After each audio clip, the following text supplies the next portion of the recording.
విహార్తాస్ నమస్తే. నేను మీ గబ్బెట రంజిత్ కుమార్. ప్రజెంట్ మనం ఈ లేటెస్ట్ టూర్లో భాగంగా గోవాకు రావడం జరిగింది. ప్రజెంట్ నా వెనకాల ఉన్నటువంటి ఇసుక చెన్నెల్ని అలాగే జనాల కోలాహలాన్ని చూస్తే మీకు ఈ పాటికే అర్థమయ్యే ఉంటుంది. నేను బాగా బీచ్లో ఉన్నా. ఈ బాగా బీచ్ ఏదైతే ఉన్నదో ఈ బాగా బీచ్ అనేది నైట్ పార్టీ కల్చర్కు, లేట్ నైట్ పార్టీస్ కల్చర్కు చాలా ఫేమస్ గోవాలోన.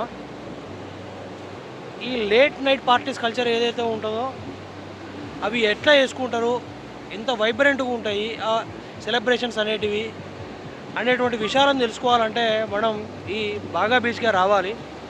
ఈ బాగా బీచ్లో ఉన్నటువంటి మరో గొప్ప విషయం ఏంటంటే అన్ని రకాల కల్చరల్ బ్యాక్గ్రౌండ్ ఉన్న జనాలను ఇక్కడ మనం చూడవచ్చు. అదంతా ఒక ఎత్తు అయితే మనకు జల క్రీడలు ఉంటాయి కదా, అంటే వాటర్ స్పోర్ట్స్, అంటే బోట్ల సాయంతో పారాచూట్లు వేసుకొని గాలి ఎగురుడు, స్పీడ్ బోట్ల మీద ఎక్కి జల విన్యాసాలు చేసుడు, అట్లనే బనానా రైడ్స్, ఇట్లాంటి జల క్రీడలు కూడా చేయాలంటే బాగా బీచ్ మనకు ఒక మంచి స్పాటు. ఇక కరువులు ఉండేటువంటి బావులు, అలాగే మందు పొంగించాలి అని ఉర్రూతలు ఊగించేటువంటి గుణాలు ఉన్నటువంటి బావులకు కూడా ఈ బాగా బీచ్ అనేది మంచి స్పాటు. నేత్రానందం విషయంలోనైతే ఇక్కడ కొదవ ఉండదు. చూసి చూసి చూసి అందాలను మీ కళ్ళే అలసిపోవాలి తప్ప నేత్రానందం విషయంలో కొదవలేనటువంటి అద్భుతమైనటువంటి స్పాటు మన ఈ బాగా బీచ్. ముందు ముందు విజువల్స్ లోపల ఇక్కడ నైట్ పార్టీ కల్చర్ అనేది ఎట్లుంటుందో తెలుసుకుందాము. దానికంటే ముందు సూర్యాస్తమయం ఎంత అద్భుతంగా ఉన్నదో మీరు కూడా నాతో పాటు ఒక లుక్ వేయండి ప్రస్తుతానికి అయితే.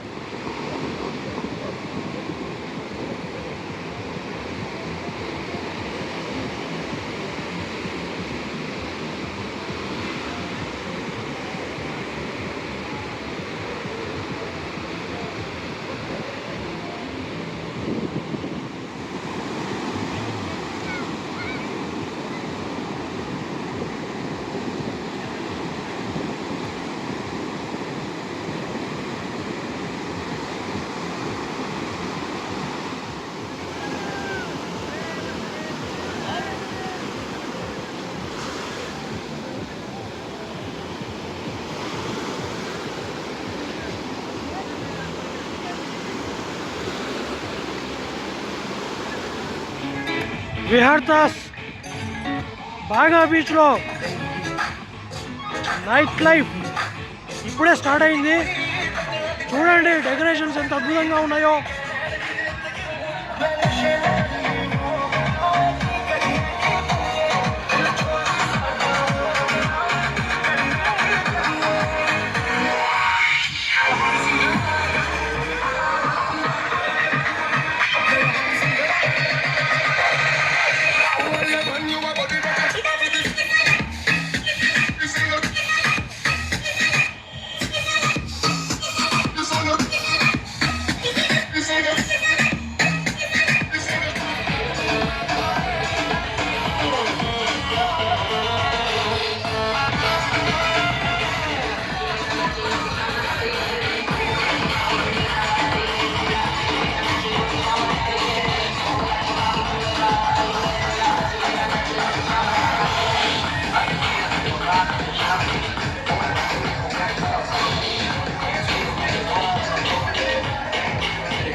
విహార్ దాస్. ప్రజెంట్ నేను అంజనా బీచ్లో ఉన్నా. ఈ అంజనా బీచ్ అనేది బాగా బీచ్ పక్కనే ఉంటుంది. ఈ బాగా బీచ్ను అంజనా బీచ్ను మధ్యన ఒక పెద్ద కొండ వేరు చేస్తుంది. బాగా బీచ్లో జనాలు ఎక్కువ ఉంటారు, హడావిడి ఎక్కువ ఉంటుంది, పార్టీ కల్చర్ ఎక్కువ ఉంటుంది, లేట్ నైట్ పార్టీలు ఎక్కువవుతాయి, హడావిడి బాగుంటుంది. కానీ ఇక్కడ మనకు అంజనా బీచ్లో హడావిడి కొద్దిగా తక్కువ ఉంటుంది. ఎవరైనా జనాలు తక్కువ ఉండాలి కానీ బీచ్ను మంచిగా ఎంజాయ్ చేయాలనుకుంటే ఈ అంజనా బీచ్ అనేది మంచి బెస్ట్ స్పాట్. ఇక్కడ కూడా జనాలు ఉంటారు కానీ బాగా బీచ్లో, కరంగట్ బీచ్లో ఉన్నంత మంది ఉండరు. ఈ అంజనా బీచ్లో కూడా మనకు జలక్రీడలు అంటే వాటర్ స్పోర్ట్స్ ఏవైతే ఉంటాయో అవన్నీ కూడా అందుబాటులో ఉంటాయి. బాగా బీచ్తో పోల్చుకుంటే ఇక్కడ రేట్ కూడా తక్కువ ఉంటుంది. చూడండి ఎంత బాగున్నదో.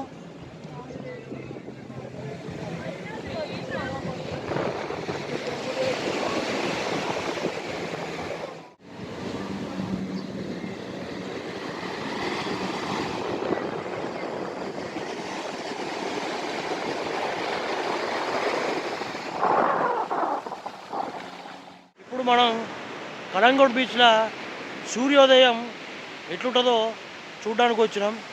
చూడండి సముద్రం అంతా కూడా అలలతోటి సవ్వడి చేస్తూ సందడిగా ఉంది. నా వెనకాల మీకు వ్యక్తి కనిపిస్తున్నాడు కదా, జాలరన్నట్టు వల పట్టుకొని తిరుగుతాడు చేపల కోసం. వాతావరణం అంతా కూడా చాలా ఆహ్లాదకరంగా ఉన్నది. ఇక్కడ అంతా జనాలు ఏమంత పెద్ద లేరు, తక్కువ ఉన్నారు. ఉన్నోళ్ళంతా కూడా నైట్ పార్టీ చేసుకొని హ్యాంగ్ ఓవర్లా ఇక్కడ పండి బొర్లేటోళ్ళే ఉన్నారు మ్యాక్సిమం. మన లెక్క ఓన్లీ సూర్యోదయాన్ని చూడడానికి వచ్చిన వాళ్ళు చాలా తక్కువ మందే ఉన్నారు, ఏళ్ళ మీదనే లెక్క పెట్టచ్చు.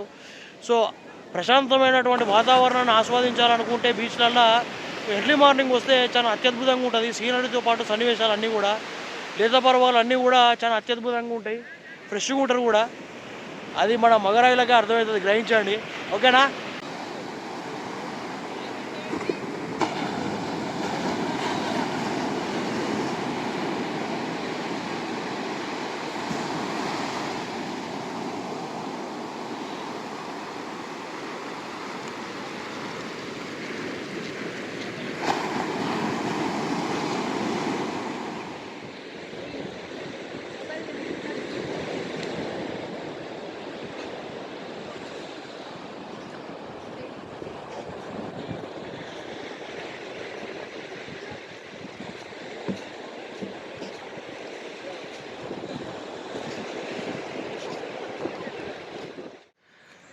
దోస్తులారా, ఇక్కడ నా వెనకాలే మీకు పెద్ద ముఖద్వారం కనిపిస్తుంది కదా, ప్రవేశ ద్వారము.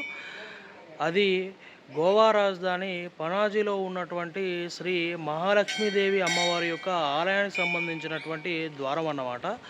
ఈ ఆలయంలో మహాలక్ష్మి అమ్మవారు సాత్విక రూపంలో శాంత స్వరూపిణిగా, చతుర్భుజ రూపిణిగా భక్తులకు దర్శనమిస్తారన్నమాట. అయితే ఈ ఆలయం యొక్క గర్భగుడి దర్వాజా ఏదైతే ఉంటుందో ఆ దర్వాజాకు గణేష్ స్వామివారు లల్లాట బింబ రూపంలో దర్శనమిస్తే, ఆ గర్భగుడి ద్వారానికే కుడి ఎడమ దిక్కుల రెండు వైపులా కూడా హనుమంతుల స్వామివారు మనకు దర్శనమిస్తారు కాపలాదారునిగా. అయితే ఇక్కడ మనకు చెప్పుకోవాల్సినటువంటి మరో ముచ్చట ఏంటంటే, ఈ ఆలయంలో ఉన్నటువంటి మహాలక్ష్మి అమ్మవారి యొక్క మూల విరాట్ ఏదైతే ఉంటుందో ఆ విగ్రహాన్ని బ్లాక్ స్టోన్తో నిర్మించడం జరిగింది. ఈ ఆలయాన్ని పూజారి గారు చెప్పినటువంటి వివరాల ప్రకారం 1818వ సంవత్సరంలో నిర్మించడం జరిగింది. అంటే ఆ లెక్క ప్రకారం చూసుకుంటే ఈ మహాలక్ష్మి దేవాలయానికి సుమారు 200 సంవత్సరాలకు పైగా చరిత్ర ఉన్నట్టు మనకు తెలుస్తుంది. అయితే మీ అందరికీ తెలిసిందే, గోవా అనేది భారతదేశానికి స్వాతంత్రం రాకముందు కొన్ని వందల సంవత్సరాల ముందు కూడా పోర్చుగీస్ వారి ఆధీనంలో ఉండే.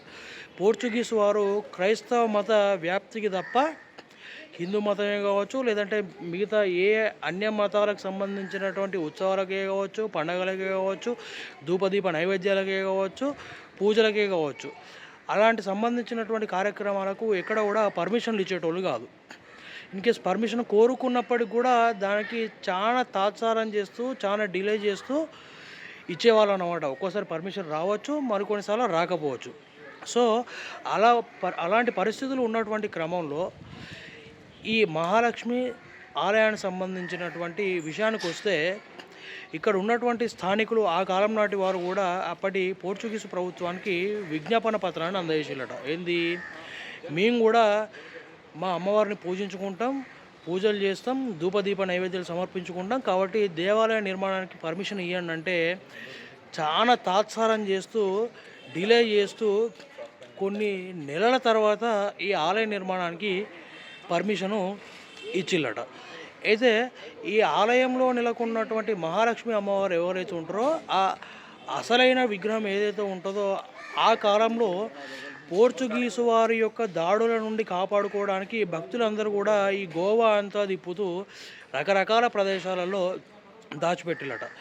చివరికి ఆ విగ్రహం ఏదైతే ఉంటుందో అసలైన విగ్రహము ఇదే దేవాలయంలో ఆ గర్భగుడిలోనే ఒక చిన్న పెట్టెలో భద్రపరిచి ఉన్నట్టు ఇక్కడి ఆలయంలో దర్శించుకునేటువంటి భక్తులే కావచ్చు, పూజారులు కావచ్చు నాకు చెప్పడం జరిగింది. అది ఈ ఆలయానికి ఉన్నటువంటి ప్రత్యేకత.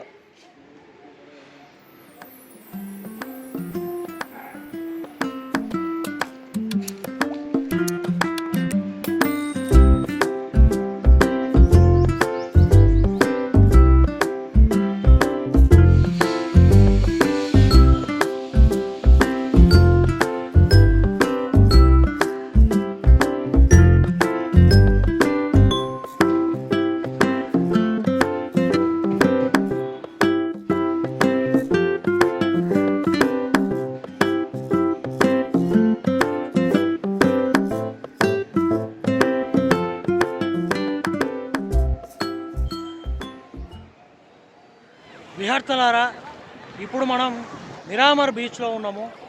ఇది గోవా రాజధాని పనాజీ సిటీ సెంటర్ నుండి కేవలం 3 కిలోమీటర్ల దూరంలోనే ఉన్నది. పనాజీలో ఉండి బీచ్ వైబ్స్ కావాలనుకునేటోళ్లకు ఈ మిరామర్ బీచ్ అనేది ఒక మంచి బెస్ట్ ఆప్షన్ అన్నమాట.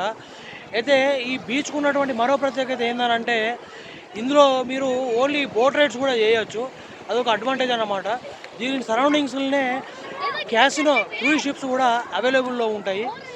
ఎంతైనా సిటీ సెంటర్లో ఉండి మంచి బీచ్ వైబ్స్ను ఎంజాయ్ చేయాలనుకునే వాళ్ళకు ఈ మిరామర్ బీచ్ అనేది మంచి ఆప్షన్ అనడంలో ఎట్లాంటి సందేహం అవసరం లేదు. చూడండి, మిరామర్ బీచ్లో జనాల కోలాహలం, అలాగే సముద్రపు అలల యొక్క సబడి. రాత్రైందంటే ఇక్కడ జనాల హడావిడి ఇంకా ఎక్కువగా ఉండేటువంటి అవకాశం ఉన్నది.